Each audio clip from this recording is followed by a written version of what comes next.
The tension begins tight rather than loud. The cameras capture Tamar Braxton leaning forward while she is already seated, eyes focused on her sisters, hands clasped together. There were no greetings or grins, just a silent, intense silence that weighed more than any dispute. It seems to be felt by everyone at the table. Nothing that is about to be spoken can be undone. The silence is then broken by Tamar. It freezes in the room. Nobody chuckles. Nobody speaks up. One sister moves about in her seat. Someone else pushes back right away, wondering who she's referring to. Tamar, however, does not back down. She maintains a rigid stance. Her voice seemed almost practiced, as if she were speaking. She has already recited it 100 times in her mind. Tamar claims that her sisters sent her a cease and desist letter in an attempt to close her company. The conversation quickly gets heated. There are overlapping questions. Who are you all? Guests repeated, seemingly narrowing. Over and over, the charge could be weakened by the blame. However, Tamar continues. She discusses the letter, its gravity, and the fact that no one answered her questions. Then she says something that makes everything utterly different. She claims that this is the cause of her inability to get along with her sisters.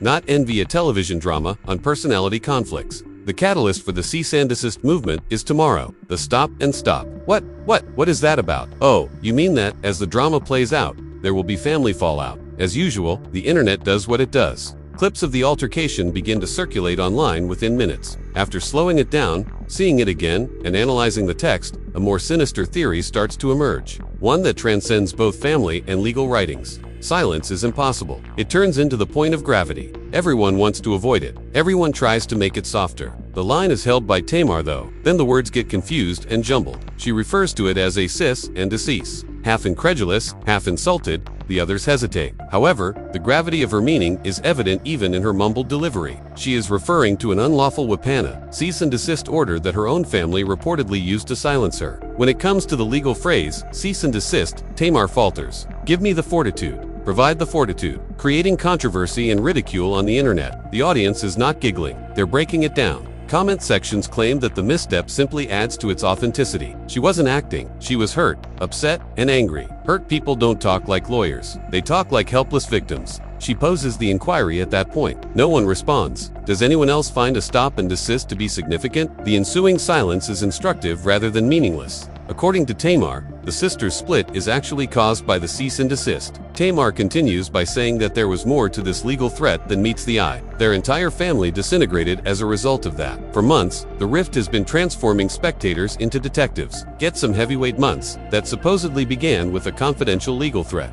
She makes no accusations that they sent it personally. She charges them with knowing, failing to defend her, and watching as someone purportedly associated with their family lawyer exploited their legal authority to quiet her. Even when it is not said, the term quiet continues coming up. The video is haunted by it. Tamar once remarked, "Nobody wanted to come to my defense." The impact of her statement was more devastating than any attack. She's not merely calling them traitors. She is claiming that they abandoned her. Tamar claims that following the legal letter, no one stepped up to defend her. It becomes evident as the video goes on that this isn't just about one document. Tamar was not permitted to discuss this topic. She thinks they didn't want the public to know. The rest is handled by that internet rumor machine. Commenters overlay the videos with screenshots, previous interviews, and old tweets in addition to simply playing the clips again. There is conjecture regarding health issues in a now viral discussion titled, "What was the cease and desist really about?" A rumored medical fear is being discussed, and there is one person that continues to appear, Mendeecees, in the responses, although there is no explicit accusation or reference to him in the video. Tamar's speech pattern of dread and silence, as well as her sister's failure to even answer the legal letter on camera,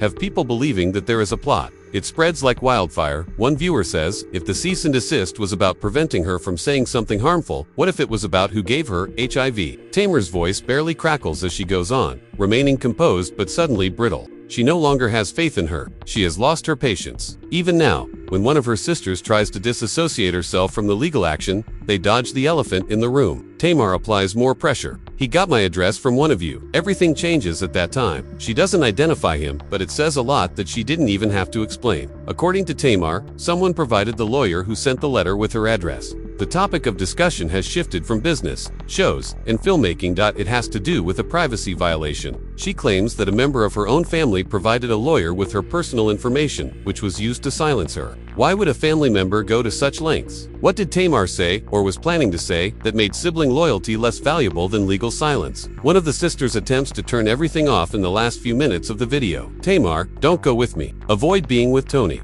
That sentence sounds menacing. To Tamar, not to the audience. Behind the eyes, the strain that has been building all this time erupts. Although Tamar doesn't flinch, the vibe in the room darkens, as though even the crew is aware that this is no longer reality TV. It's war. Tamar is cautioned by a sister not to come for Toni Braxton. The clip doesn't end, but the moment does. Online, it keeps looping. People repeating that one quote, examining body language, and wondering what Tamar was attempting to reveal. Was there another purpose behind the cease and desist, or was it merely branding? Scandals that could be illegal. The audience doesn't believe Tamar is only upset about a contract or a vacation. They believe she was going to reveal something that her sisters wished to be hidden. Furthermore, this is no longer merely family drama if the incident between Mendeecees and HIV was real. Even if it was only alleged, it's defamation and a cover-up. Additionally, some people on the internet believe it to be an attempt to destroy Tamar's reputation, which raises the question of whether Tamar was mistaken to break her silence in this way. The footage sharpens rather than softens when it transitions into the next scene.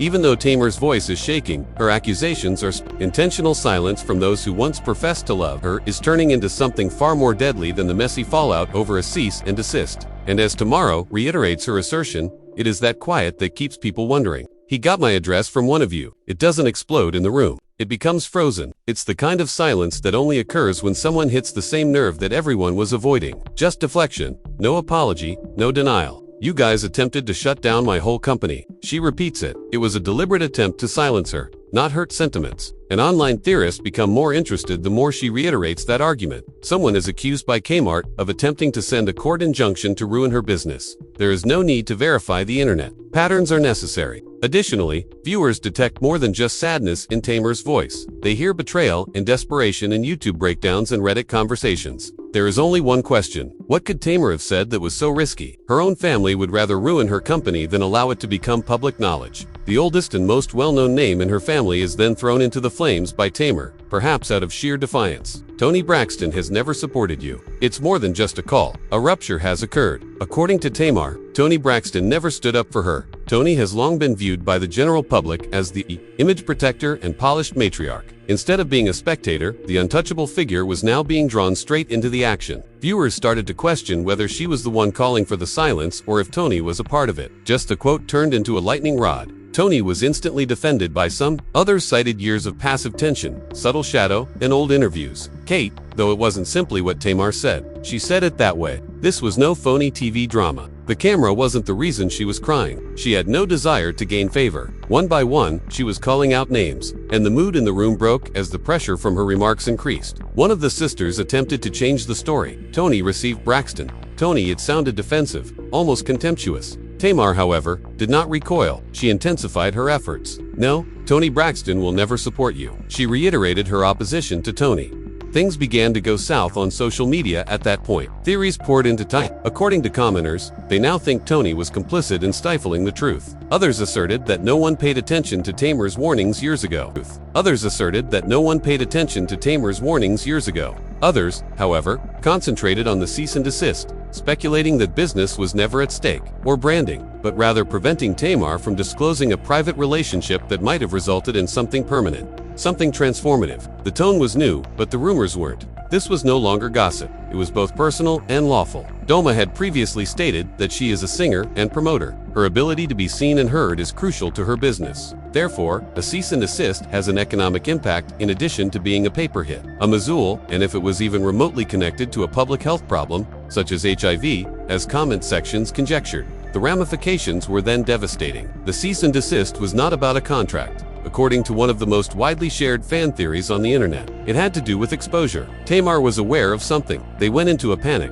Outsiders weren't the only ones speaking though. Y'all family attorney sent me. She's cut off. Tamar tries to backpedal in the actual video. Hold, one sister replies, and I hadn't had him as my lawyer for years. It seems false. Or, given how hard Tamar's follow-up hits, at least a calculated omission. Oh, you were unaware of it? It is immediately uncomfortable in the room. There is no cutaway from the camera. More is said by the pause that elapses between that query and the answer than by any argument. There was a confrontation regarding who dispatched the lawyer and who was aware of it. That's Tamar's belief. and being excluded from a vacation isn't the cause of the pain in her voice. It results from understanding that the guy attempting to quiet her received her address from someone she trusted. Not only is it a privacy violation and treachery from a legal standpoint, but it is worse from a family perspective. It's a war declaration. The sisters never explicitly refute Tamar's assertions in the video. They do not claim that it was not us. We won't try to condemn Toni for a crime she didn't do, they say, rather than, we didn't know. Instead, they say, I haven't had him as my attorney for years. The word convict in the final phrase caught my attention. Who mentioned crime?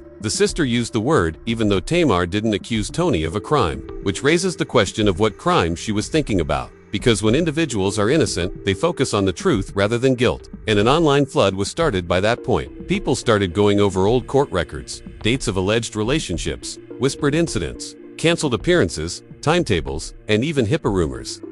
Every path led back to the one man who was in the spotlight but not on camera. Tamar's recurring emotional outbursts surrounding that name was highlighted by Mendeecees' audience. His absence is more noticeable than his presence, despite the fact that he is not mentioned in this video. According to one thread, Tamar received the letter because they were safeguarding someone. It turns out that the quiet was the most audible proof of all. That's why Toni won't talk, and that's probably the case. When one sister eventually lashes out, saying, "Don't," with Toni, the tone is clear. Resolution is not the point of this. This has nothing to do with mending anything. This has to do with fear, control, and power. Tamar is told not to come for Toni by sister. There are now more than 3 in that clip, 5 million views, including reposts. The quotation is now a meme. But there's an increasing unease beneath each viral remix. People are watching, not laughing, because what was stated is no longer the only thing that matters. It has to do with what was prohibited. Viewers grow increasingly certain each time a sister sidesteps the question, changes the subject, or uses Toni's name as a shield. There was no drama here.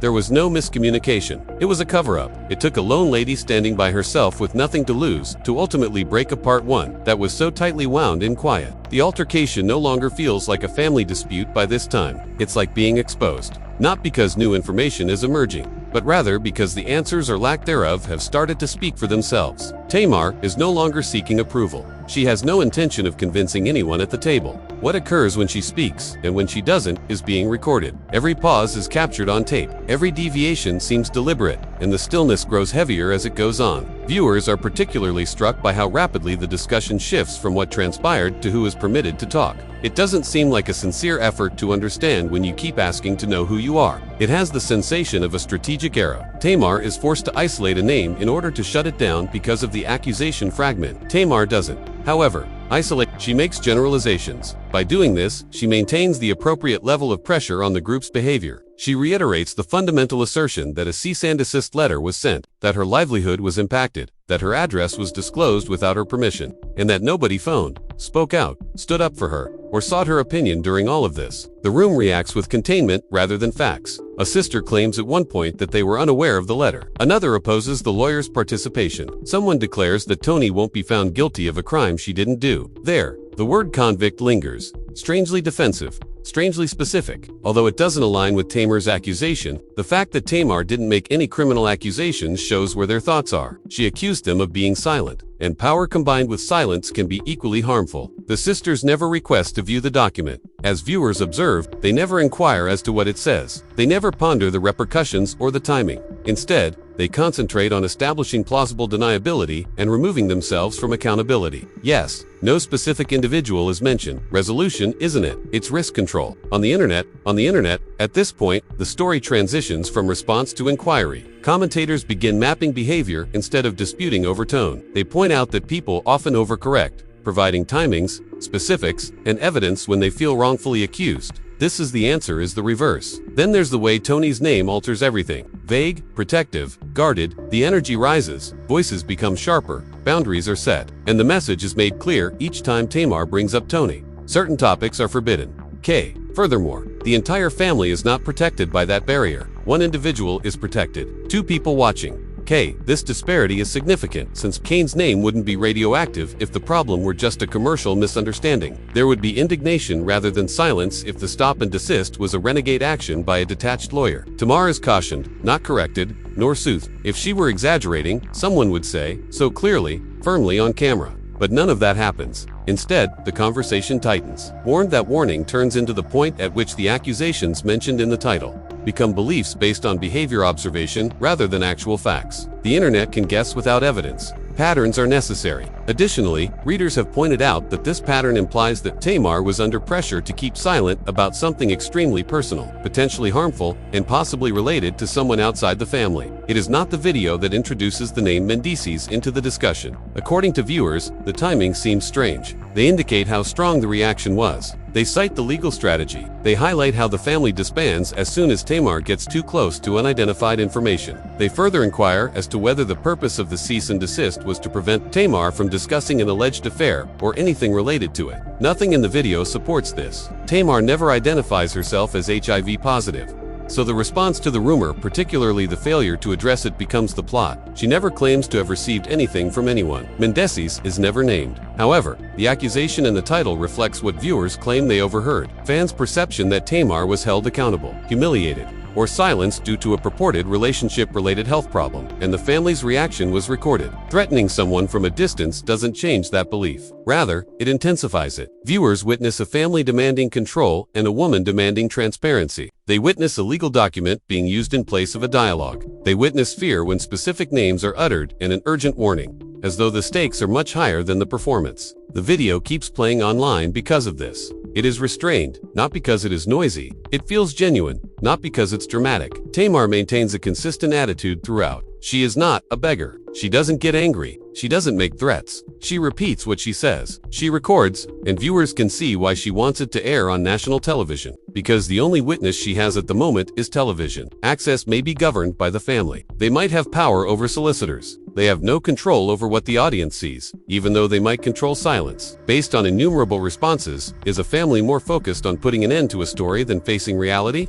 A family prepared to employ legalese rather than sentimental responsibility. Family prepared to employ legalese rather than sentimental responsibility. Additionally, a family that makes clear boundaries, not around facts, but by the end of the video. It's about who can be questioned. Legally speaking, Tamar hasn't proven anything. In the court of public opinion, however, she has done something equally potent. She's seen the price of talking. She is the one who reacts fearfully. She has demonstrated that she responds with threats, and she is the one who responds silently. That's sufficient for a lot of viewers because whether or not the serious accusations are true, how people react to them can be more important than the claims themselves. Furthermore, the answer in this instance doesn't mean that the story is over. It breaks it open, posing one last unnerving query to the audience. Why did everyone act as though something had happened when nothing had? Already, the room had fallen into discomfiture, once full of nuanced deflections and layered accusations. The air had become hostile, not loud, tense, or in control. Tamar was no longer merely going up against her sisters. She had a mirror in her hand, and it wasn't just a personal blow when she said, "Tony Braxton ain't never had your back." No one liked what they saw. A rupture occurred in this ecosystem of business, family optics, and celebrity. Tony was more than just a sister. People Protected was the brand name of Tony. Tamar's use of her name was not a coincidence. Rather, it was purposeful, well thought out, and, at that precise moment, perilously near to being prohibited. The response was instantaneous when Tamar said that Tony would never have her back. One sister flinched, her voice rising in warning rather than grief. Avoid being with Tony. It wasn't a request. Not even rage was involved. It was an order. As the Globe and the internet watched, a red line was painted in the middle of a con discussion. On all platforms, threads exploded. Replays on TikTok appeared slowed down. Lip tremors, reactions, and glances behind the tense. Every eye movement and breath pause was examined in the Twitter conversation. Whole timelines depicting purported historical events were spun on Reddit. Deals that subtly changed after 2020. Times when Tony had said nothing. Even old videos showing Tamar becoming noticeably marginalized at public engagements. But it wasn't simply the emotional aloofness that made it all more unsettling. It was implied that Tony's quiet might have been calculated because Tamar wasn't just discussing paperwork when she said that no one defended her following the cease and desist. After her address was made public following the targeting of her company, she was speaking about devotion, protection, and the conviction that Tony, in particular, could have prevented this. Additionally, Tamar claims that no one defended her following the cease and desist. Still, nobody gives consolation. Nobody requests a timeout. "We didn't mean to hurt you, or we'll look into it," the sisters add without pausing. There is no time of tearful reconciliation or a softening of the tone. The tone is still clinical, as though an invisible lawyer is recording every word. The public is quivering with the weight of betrayal and solitude, which is why it doesn't let go when a sister breaks down. The only remedy is for family members to impose a legal border. You begin to question whether this goes beyond a cease. You begin to question whether Tamar was being treated as a liability. If, as we return to Mendeecees, the true terror was not of what she said, but of what she may reveal next. The transcript never mentions him by name. Nobody says it. Nobody makes any suggestion about it. However, he controls the debate on the internet because of the stillness that surrounded him, not because of clear facts. Viewers note that the discussion quickly ends whenever Tamar veers toward a topic with wider ramifications than court cases or corporate rivalries. It's redirection, not denial. What makes that important? Because viewers start to speculate that the goal of the entire confrontation was to limit Tamar's potential remarks regarding Mendeecees rather than simply silence her voice. It concerns a purported relationship and the potential consequences of that relationship. There are no medical records, no confirmations, and no recorded admissions. But viral stories don't operate that way. Once an audience thinks they have witnessed fear, and when that fear is associated with a certain name, the rest spreads like wildfire.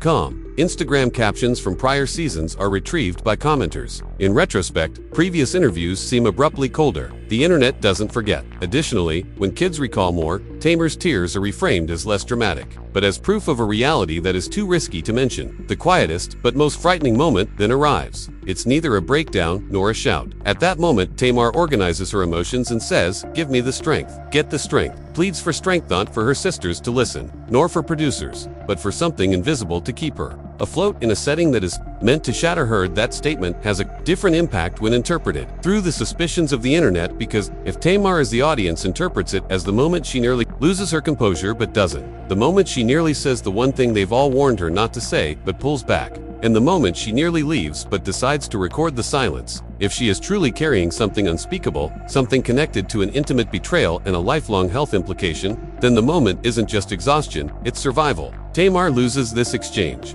There is no catharsis, no reconciliation, and no dramatic revelation. But that may be the most unsettling aspect of it all, since the lack of truth becomes the focal point, and her sister's actions and language at the end of the scene. The sisters have accomplished something terrifying. They have silenced Tamar without saying anything conclusive. However, none of the questions they raise are addressed. Instead, it only raises more concerns about power, protection, and whether the most damaging secrets are buried with silence rather than lies. Nobody is innocent, nobody is guilty, and nobody even knows the whole nature of the charge. But that's what makes it so popular. When the truth seems too risky to speak out, people start making it up in the comments section. And once that starts, Tamar is shown as the lady. Your narrative is no longer your own. It belongs to the internet, to speculation, to a million replays, and it leaves one last impression. Mendeecees is supposedly hushed over a life-altering virus, and no one dares utter his name on video. What happened on camera wasn't a conversation. Rather, it was a collapse, a breakdown, not just of family, but of trust, silence, and something much more. The question lingered in the air, not just over Tamar Mendeecees or Tony but over everyone in that room. If you were really innocent, why did your silence look so scared? Dangerous.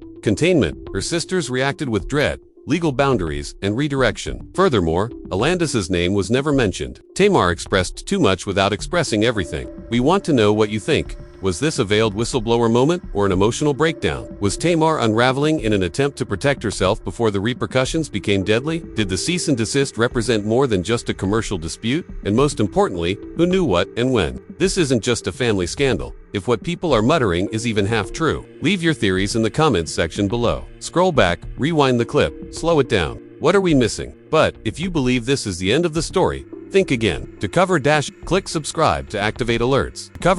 Click subscribe to activate alerts.